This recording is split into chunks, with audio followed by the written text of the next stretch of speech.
seja meramente um estudo teórico, mas que venha trazer prática para o nosso dia a dia. É o que peço e já te agradeço em nome de Jesus. Gente, tudo bem com vocês? Eu estou muito contente de estar aqui. Vamos estar falando hoje de um tema que eu acho muito interessante. Eu vou dar já a entrada, porque como eu atrasei 5 minutinhos, eu já vou dar o tema e no final a gente conversa um pouquinho, tá? Eu vou perguntar como vocês estão. O tema proposto de hoje para nossa análise aqui no nosso pequeno grupo é sobre o rei Asa. O rei Asa, ele foi o 6º rei de Israel e o 3º rei de Judá. E o que acontece? Quando houve o primeiro rei, que foi o rei Saul, posteriormente foi Davi, e depois o filho dele, o rei Salomão. Depois da morte do rei Salomão, houve uma cisão, houve uma briga, e o Senhor permitiu essa divisão. Então o reino do norte foi chamado o reino de Israel, e o reino do sul foi chamado reino de Judá. E esse rei, ele foi da descendência de Davi, que foi do reinado de Judá. O reino de Israel não foi da descendência de Davi, veio de um servo do rei Salomão. Então a descendência de Israel, quando a gente analisa os 19 reis, mais ou menos que o rei de Israel teve, no máximo 2 que serviram ao Senhor, e não foi de todo o coração, diferente dos reis de Judá. Não é à toa que o reinado de Judá foi o que durou mais tempo. Foi o que somente depois de muitos anos da deportação do povo de Israel para a Síria, é que Judá sofreu também do mesmo mal, que foi a deportação mais para a Babilônia. Então, para começar com vocês, eu quero ler o livro de Eclesiastes, no capítulo 7, no versículo 8. É uma frase muito sábia do rei Salomão, mas que vai ao encontro do que a gente vai falar um pouquinho da vida desse rei. Diz assim: melhor é o fim das coisas do que o princípio delas. Melhor é o longânimo do que o altivo de coração. Esse versículo sábio, ele não quer dizer que o início não seja importante, mas que o fim é melhor. Porque quando a gente vê o fim, vê a conclusão de algo, a gente sabe se o início e o desenvolvimento deram certo. E isso nas nossas vidas também. Quando algo acontece, o Senhor nos orienta, o fim é melhor que o começo. Então, ainda que haja dor, ainda que haja situações das quais no momento a gente não está se agradando, foca no fim, porque o fim é melhor do que o início. E é por essa razão que a gente vai falar do rei Asa. A história desse rei se encontra em 2 livros. 1 Reis, no capítulo 15, dos versículos 9 a 24, e no 2º livro de Crônicas, no capítulo 14 ao 16. E eu quero estar lendo com vocês, primeiramente, 1 Reis, capítulo 15, dos versículos 11 ao 13, para a gente poder conhecer quem foi Asa. Diz assim: Asa fez o que o Senhor aprova, tal como seu predecessor Davi. Expulsou do país os prostitutos cultuais e se desfez de todos os ídolos que seu pai havia feito. Chegou até a deportar a sua avó, chamada Maca, da posição de rainha-mãe, pois ela havia feito um poste sagrado repugnante. Asa derrubou o poste, queimou no vale de Cedron. Asa chegou até depor a própria avó da posição de realeza, e ele fez isso por amor a Deus. Por que eu estou pontuando isso? Porque esse homem chamado Asa, ele começou a vida dele e o reinado dele muito bem. Ele começou uma vida de sucesso, e o desenvolvimento da vida dele, que a gente vai analisar, também foi de sucesso. E por que o tema é Rei Asa, o declínio de uma vida exemplar? Porque começou muito bem, mas declinou.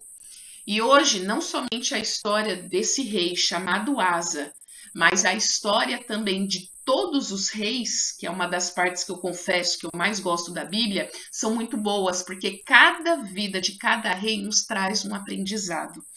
Assim como nós, eles foram seres humanos, fadados a erros, fracassos, mas sucessos, vitórias e triunfos. dada as suas escolhas.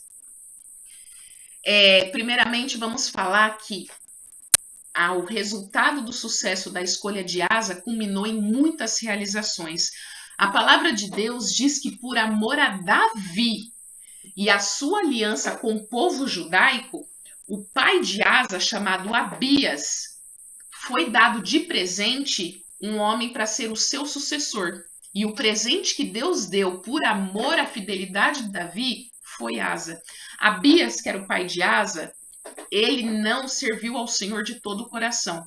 A gente pode dizer que ele foi um simpatizante da palavra de Deus, porque ele não deixou que a repugnância da adoração de outros deuses e das práticas terminassem. Não, ele tolerou.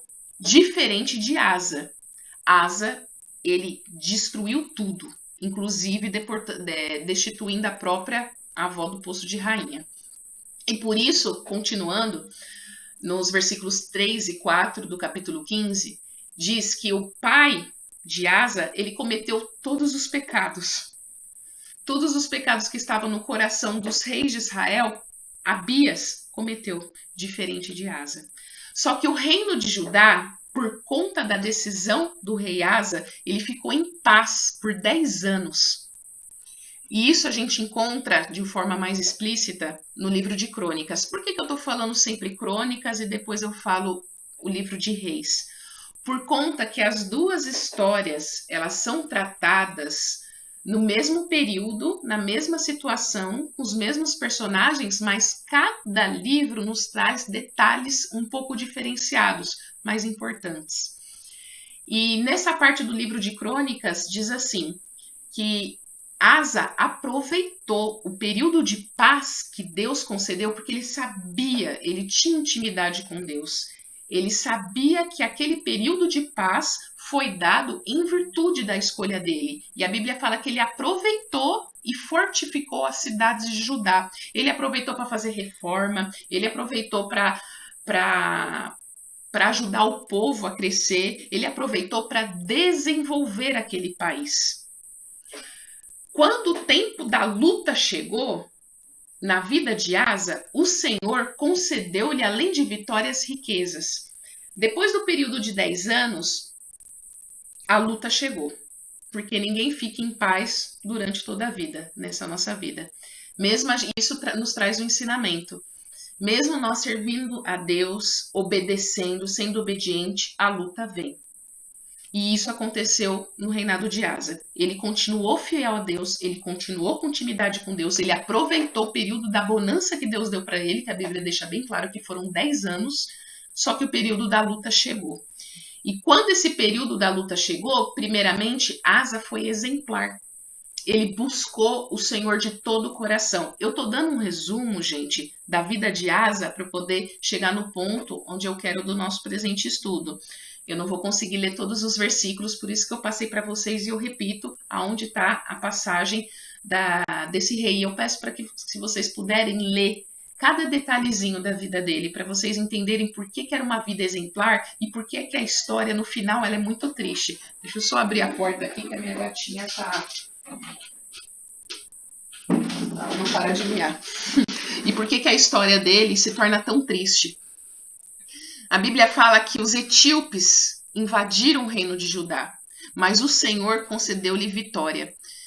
Nos versículos 14 e 15 do capítulo 14 de 2 Crônicas, diz assim, que o povo de Judá destruiu todas as cidades ao redor de Gerar, na Etiópia, pois o terror do Senhor havia caído sobre eles. Eles saquearam as cidades, pois nele haviam muitos despojos, também atacaram os acampamentos, onde se haviam gados, e se apoderaram de muitas ovelhas, cabras e camelos, e depois voltaram para Jerusalém.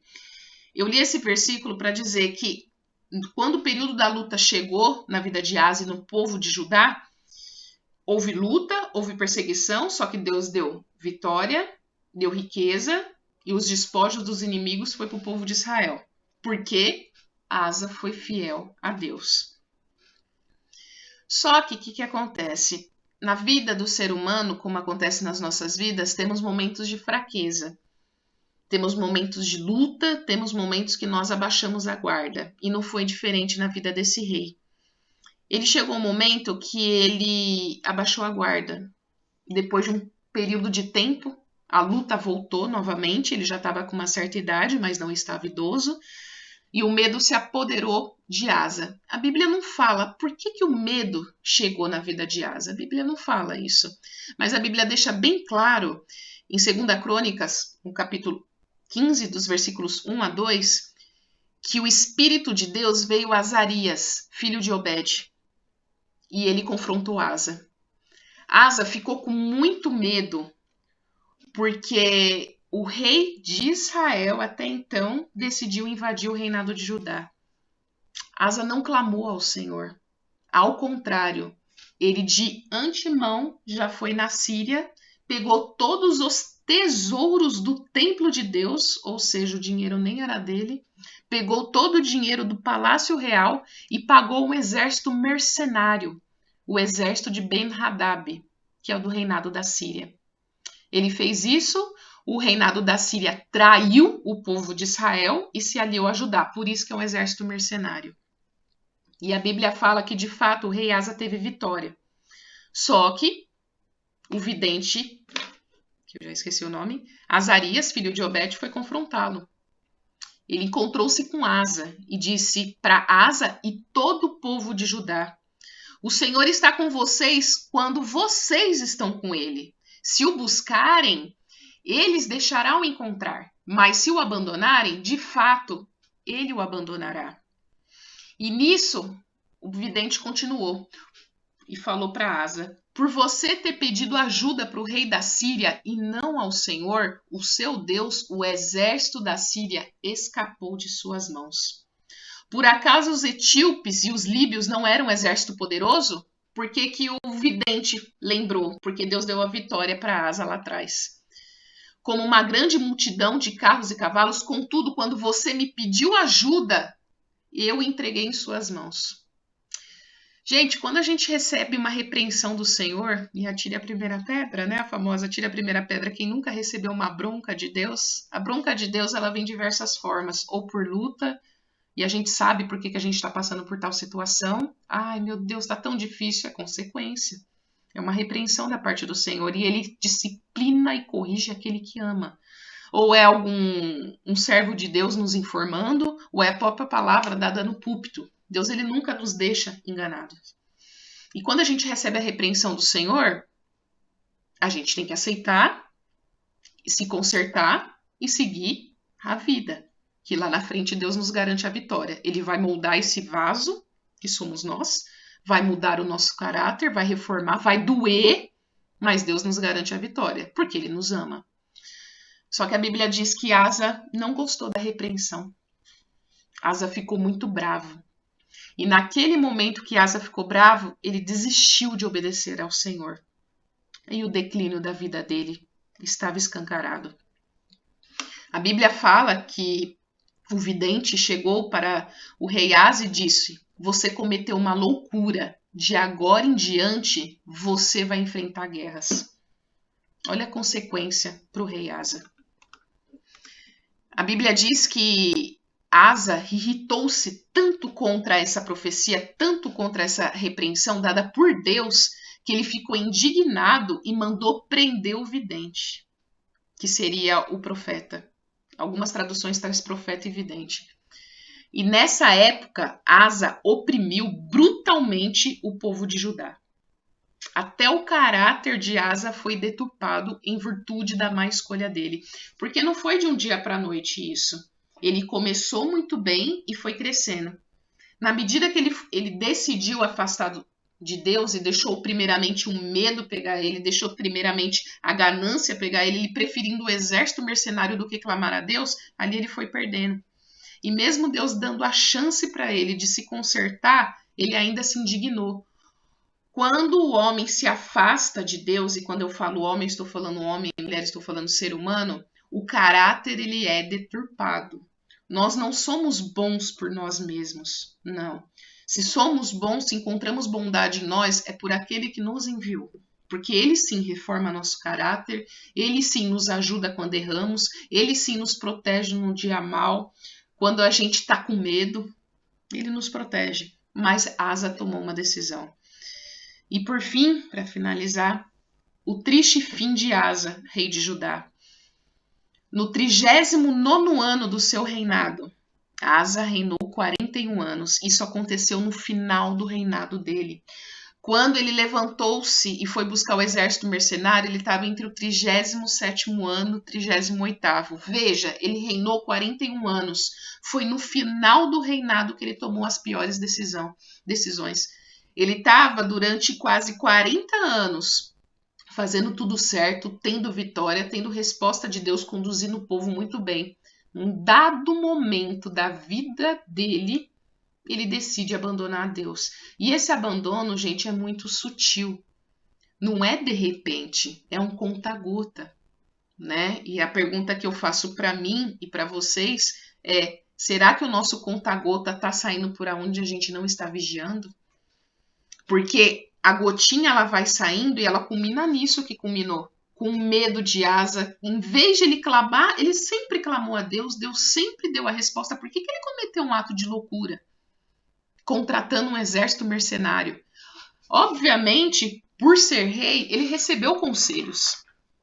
Ele recebeu conselhos. Olha, o exército da Síria é o mais poderoso. Se pagar, eles te ajudam.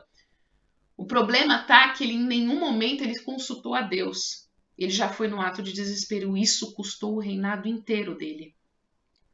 E é por isso que no 39º ano do seu reinado, Asa foi atacado por uma doença nos seus pés.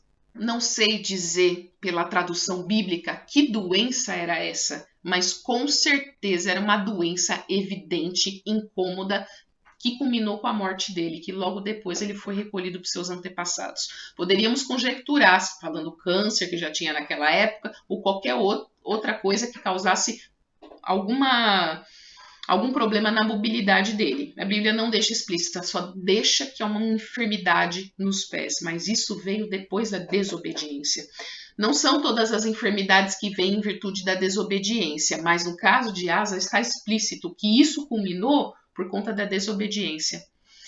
Embora sua doença fosse grave, não buscou ajuda ao Senhor, mas somente dos médicos. Esse versículo, que é o versículo 12 no capítulo 16 de 2ª Crônica, deixa bem claro que ele foi cometido de doença nos pés, era muito grave essa doença, e mesmo assim ele não buscou a Deus. Que ira no coração, né? Que ira no coração. Não sabemos o que causou tanta ira, e às vezes não é nenhum acontecimento extraordinário, é o conta-gota. É a gotinha que foi saindo, que deturpou o caráter dele, que a queda veio. Aquele que está de pé, cuidado para que não caia. A gente é tentado a todo momento. A gente é desafiado a todo momento. Tem dia que a gente não quer sair nem da cama. Analise, pois, o homem a si mesmo. Analise, pois, a conta-gota de cada um. O tema do nosso estudo de hoje poderia ser o conta-gota. De tanto que eu estou falando essa palavra. Não vou tecer comentários acerca da salvação da alma do rei de Asa. Não cabe a mim, não cabe a ninguém aqui. A salvação pertence unicamente a Deus. Como cristãos, né, que estamos aqui, sonhamos em poder ver Asa no céu e falar: menino de Deus, o que você fez, filho? Agora tá tudo bem, estamos no céu. É a nossa esperança. Mas eu não vou tecer comentários da salvação, pois só compete a Deus. Porém, essa história nos trouxe uma grande reflexão. Que o declínio de uma vida em ascensão como a nossa não tenha um triste fim como Asa, porque a nossa vida está em grande ascensão. Todo mundo que está aqui toma uma decisão, ouvir a palavra de Deus, buscar, só está aqui porque ama Deus. Então isso, sim, é uma vida em ascensão. Que o declínio que foi um exemplo demonstrado no triste fim de Asa possa trazer nos nossos corações um vigiar e orar de forma constante. Eu não sei se o orgulho de Asa foi ferido ou se teve alguma situação que Asa decidiu se transformar. Ele desistiu de Deus, gente. O que aconteceu com o rei Asa é que ele se cansou de Deus. Ele se cansou, simplesmente abandonou tudo. E mesmo no final da vida, ele não aceitou. Ele decidiu buscar médico e ele não decidiu buscar o Senhor. Deus deu a chance para ele até o final e ele decidiu que não. Para a Bíblia, para a palavra de Deus, não é importante, não foi importante, senão teria tido esse escrito, o porquê da revolta de Asa. Mas a Bíblia deixou bem claro a consequência da revolta de Asa, né? Que a sua própria decisão é que culminou no seu declínio, que possamos ter decisões sábias todos os dias, que possamos ter nos nossos corações que o melhor de todas as coisas é o fim delas e não o princípio. O fim de todas as coisas é o melhor. Qual é o nosso fim, se não a salvação? Qual é o nosso objetivo no ministério? Quando a gente começa. Hoje eu tenho... Qual é o seu ministério hoje? O meu ministério hoje é servir a Deus, é estar na altura da santidade que Ele requer para mim, para Ele me mostrar lá na frente o que eu tenho que fazer. Isso é uma ascensão. Então, a gente objetiva o fim, porque o fim ele é melhor do que o início na vida com Deus. Amém? Eu vou abrir para vocês que quiserem falar alguma pergunta, fazer alguma observação. Fiquem à vontade. Falei muito rápido, gente. Vocês podem falar, eu quero a opinião de vocês, porque eu sou um pouquinho acelerada, né? Eu tenho medo de não conseguir, no nosso tempo pequeno, passar tudo aquilo que eu preparei para vocês. Senão a gente passa para o nosso livrinho de oração. Quem tiver um testemunho, um pedido de oração também. E Graça, como é que tá a bisneta? Acho que ela não vai conseguir. Sem a minha priminha ali, ela não consegue abrir o microfone. Ela teve uma bisneta agora. Vamos continuar orando, gente, pela guerra não, né? Para que haja um fim na guerra da Ucrânia. Eles estão em fase final, né? Eu acompanho um pouco os noticiários, mas é algo que me preocupa bastante. Eles estão nos finalmente da guerra, e quando a gente fala finalmente, é muita atrocidade. O que chega para nós aqui do outro lado do mundo é muito pouco do que está acontecendo. Mas que possamos continuar orando para que a vontade de Deus seja feita, que o exército satânico seja derrubado e que a glória de Deus seja maior agora do que no começo, tendo em vista que a glória da segunda casa é melhor do que a primeira. Amém, gente? Alguém tem um pedido de oração que queira fazer? Senão a gente já pode orar e encerrar. E o nosso próximo encontro vai ser no dia 5 de maio, tá? Eu vou estar colocando no grupo nosso próximo encontro, ainda online, mas em nome de Jesus, eu sei que tem gente que mora longe, mas pelo menos alguns a gente conseguir fazer um encontro entre a gente para poder conversar, para poder ter o nosso momento. Amém? Vamos estar orando então? Senhor, meu Deus, obrigada, Pai amado, por mais esse dia, por mais esse momento em que eu pude estar com os irmãos, para que eles possam estar aqui, ó Pai, ouvindo da Tua palavra, porque nós te amamos, Senhor, e precisamos e queremos e almejamos a Sua presença. Sem a Sua presença, Senhor, a nossa vida não tem sentido. Sem a Sua presença, a nossa vida de declínio. Então, eu te imploro, ó Deus, que o Senhor venha abençoar a cada irmão que aqui está. Ó Deus, a cada um que aqui está, as suas necessidades, Senhor, venha suprir em glória a necessidade de cada um. Venha nos trazer discernimento espiritual. Abra a nossa visão, Senhor, espiritual. Abra a nossa visão.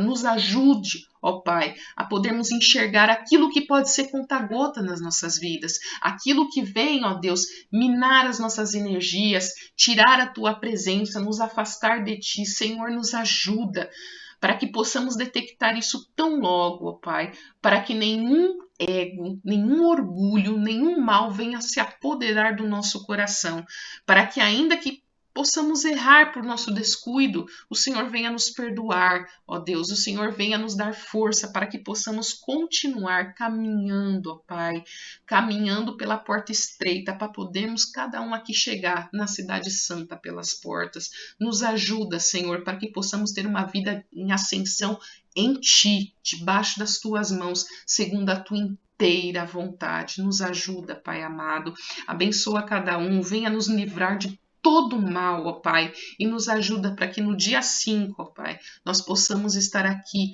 mais uma vez, ouvindo da Tua palavra e nos encontrando. É o que peço e já te agradeço em nome de Jesus. Meus amados, muito obrigado pela presença de cada um. E eu espero vê-los no dia 5. Foi um prazer, tá bom? Só eu falei, né? Mas não tem problema. No próximo encontro eu quero ouvir a voz de vocês. Tá bom? Deus abençoe, gente. Beijo. Fica com Deus.